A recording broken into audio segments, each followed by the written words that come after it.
Ang storyang ito ay pinamagatang Pagnanasa sa isang seaman. Short story. Simulan na natin ang kwento. Ako nga pala si Noah, 24 years old, fresh graduate at bagong salta sa barko. Marami kaagad ang napapatingin sa akin nang malaman nilang anak ako ng isang veteranong seaman. Kaya mabilis ako nakapasok. Totoo naman may backer ako.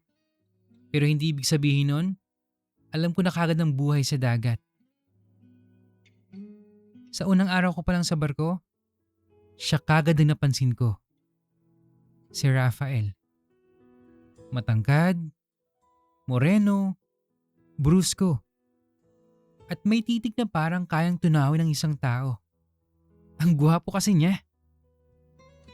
Hindi siya yung tipong maingay o palabiro. Tahimik lang siya habang nagtatrabaho. Pero, ewan ko ba kung bakit parang lahat ng galaw niya. Napapatingin ako. Madalas ko siyang pagmasdan ng palihim habang may inaayos na kargamento sa deck. Nakasuot lang siya ng manipis na puting sando na halos dumikit na sa matigas niyang katawan dahil sa pawis. Kitang-kita ko kung paano gumuguhit pababa ang maliliit na butil ng pawis mula sa leeg niya hanggang sa dibdib niya. Napapalunok na lang ako habang pinapanood siya. Lalo na kapag tinataas niya yung braso niya habang may inaabot o binubuhat. Sumisilip nun ang makakapal pero manipis yung buhok sa kilikili. Ewan ko ba? Pero may kakaiba akong nararamdaman tuwing nakikita ko yun. Para bang gusto kong lumapit at amuyin ang halimuyak ng pawis niya. Kahit alam kong mali, hindi ko mapigilan ang sarili ko. Hindi naman kasi ako straight. Matagal ko nang alam yun sa sarili ko. Pero hindi ako open. Natatakot ako sabihin yun sa ibang tao. Lalo na sa barko, kung saan puro lalaki yung katrabaho ko. Kaya hanggang tingin lang ako kay Rafael. Hanggang isang gabi, nahuli niya ako nakatitig sa katawan niya. May problema ba, Noah? Tanong niya sa akin. Wala. Wala naman. Mabilis kong sagot. Habang kunwaring may inaayos sa gamit ko.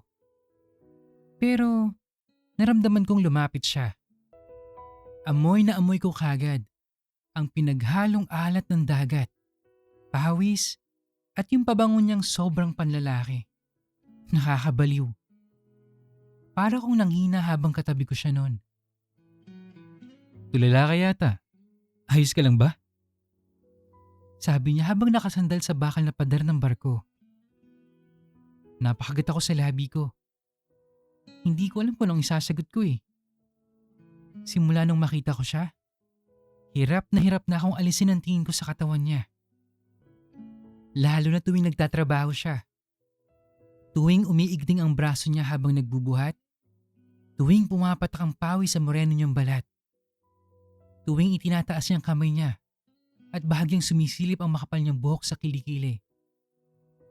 Na lalo pang nagbibigay ng kakaibang init sa pakiramdam ko. Ano bang nangyari sa'yo? Bakit namumula ka ha? Natatawa niyang tanong.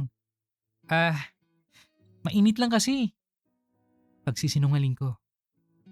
Pero ang totoo, siya ang dahilan kung bakit umiinit ang buong katawan ko.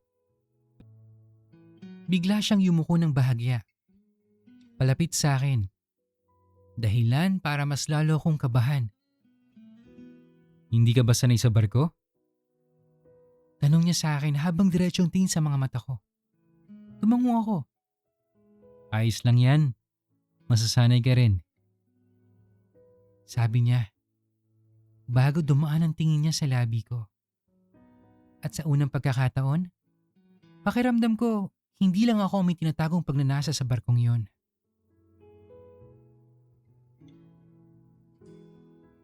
Lumipas ang 6 na buwan sa barko. Pero hanggang ngayon, hindi ko pa rin alam kung ano ba talaga ako kay Rafael. At sa loob ng 6 buwan na yon, mas lalo ko siyang nakilala at mas lalo akong nahulog sa kanya. Tuwing madaling araw habang magkasabay kami nag-duty sa deck, lagi niya akong tinutulungan kapag nahihirapan ako sa trabaho. Kapag sobrang lakas ng alon at halos na mawalan ako ng balanse, siya kaagad ang humahawak sa braso ko. Oh, dahan-dahan lang Noah. Baka mahulog ka, sige ka. Simpleng bagay lang siguro yun para sa kanya. Pero para sa akin, ibang klase yung epekto. Minsan pa nga, habang nagpapahinga kami matapos ang mabigat na trabaho, hinuhubad niyang basang sando niya sa harap ko. Halos mapahinto ako sa paghinga. Habang pinagmamasdan ng pawis dumadaloy sa matigas niyang dibdib at tiyan. Nanginginig pa yata yung kamay ko noon habang kunwaring umiinom lang ng tubig. At ang mas nagpapagulo sa akin, hindi ko alam kung friendly lang ba talaga siya o may ibig sabihin yung mga tingin niya. Kasi minsan, nahuli ko siya nakatingin sa akin ng matagal. Minsan sobrang lapit siya magsalita na halos maramdaman ko na yung hininga niya sa leeg ko. Pero pagkatapos noon, parang normal ulit ang lahat. Kaya hanggang ngayon, litong-lito pa rin ako. Takot akong umamin. Takot akong mag-first move. Baka mali lang pala yung lahat ng iniisip ko. Baka assuming lang ako. Baka pagtawanan niya ako. O ang mas malala, iwasan niya ako sa barko. At alam kong delikado yun dahil iisa lang kami ng lugar na ginagalawan araw-araw. Kaya isang gabi habang nasa cabin ako, napagdesisyonan ko mag-email sa'yo, Kuya Ren. Matagal na po akong silent listener nyo. Simula pa yata ng pandemic. Lagi ko kayong napapakinggan sa YouTube kapag tungkol sa love advice at bill stories.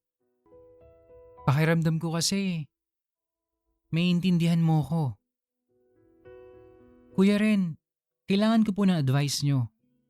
Paano ko po malalaman kung gusto rin niya ako nang hindi ako napapahiya? Dapat ba akong umamin? O itago ko na lang tong nararamdaman ko? Alam mo, habang sinusulat ko to, napapabuntong hininga ako. Kasi sa totoo lang, mas nakakatakot palang umibig sa barko kaysa harapin ang malaking alon sa dagat.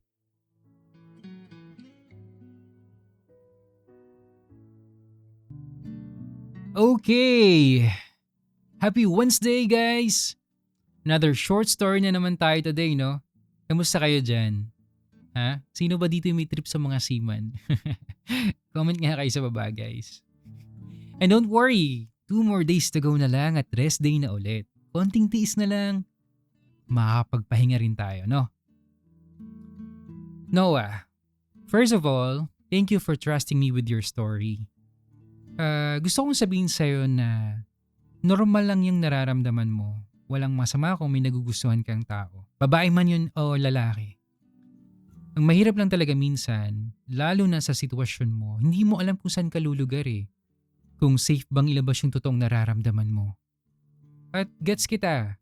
Sa barko kasi 'di ba, iba naman yung environment, puro lalaki, puro brusko. Kaya mas nakakatakot magkamali eh. Lalo na kung araw-araw mo kasama yung taong gusto mo. Pero ito base kasi sa kwento mo, possible namang may something din si Rafael sa'yo. Kasi hindi lahat ng lalaking tititig ng matagal o lalapit ng sobra o di kaya magiging sobrang attentive kung wala talaga siyang espesyal na interes sa'yo. Pero, hindi pa rin sapat yun para mag-assume ka. Kaya ang advice ko sa'yo, huwag ka lang biglang aamin kagad. Kilalanin mo muna lalo yung connection yung dalawa. Subukan mong maging mas close sa kanya in a natural way. Yayain mong sabay kayong mag-coffee, kumain, o magkwentuhan kapag break. Tignan mo kung hinahanap-hanap ka rin ba niya kapag wala ka. Tignan mo kung sa'yo lang ba siya ganun o kung sa'yo lang ba siya friendly o di kaya baka friendly talaga siya sa lahat. So tignan mo yung side na yon. At higit sa lahat Noah, huwag mong pilitin yung sarili mo kung hindi ka pa ready mag-first move. Okay lang naman magdahan-dahan eh. Darating din yung tamang timing kapag comfortable ka na. Kasi minsan yung totoong connection, hindi naman kailangan madaliin eh. Habang tumatagal, kusa na lang talaga siyang lumalalim. At kung dumating man yung araw na umamin ka, siguraduhin mong hindi lang siya libog o init ang katawan or pananabik lang. Dapat dahil handa kang tanggapin kahit ano yung sagot niya. Kasi ang pag-ibig, Noah, it isn't just about whether he likes you back. Sometimes, it's also about having the courage to love yourself, even when you're not sure how the story will end. At isa pa, mag-ingat ka rin hindi lahat ng tingin o lambing pareho yung ibig sabihin. Kaya dahan-dahan lang, Noah. Guys, kung kayo yung nasa sitwasyon ni Noah, anong advice yung ibibigay nyo sa kanya? Dapat ba siyang umamin kay Rafael o mas okay na wag muna? Comment kayo sa baba guys, for sure mababasa niya yan. At Noah, balitaan mo kami kung anong magiging takbo ng story niyong dalawa ni Rafael. Feeling ko kasi marami ring magiging invested sa'yo dito eh. If you enjoy our story, don't forget to hit like, comment, subscribe, and hit the notification bell para updated ka sa mga news stories natin. And of course guys, please continue sending your stories sa mendamanstories@gmail.com. Malay mo next time, kwento mo naman ang mabigyan ng buhay dito. Yun lamang po at maraming salamat sa patuloy na pakikinig. Hanggang sa muli.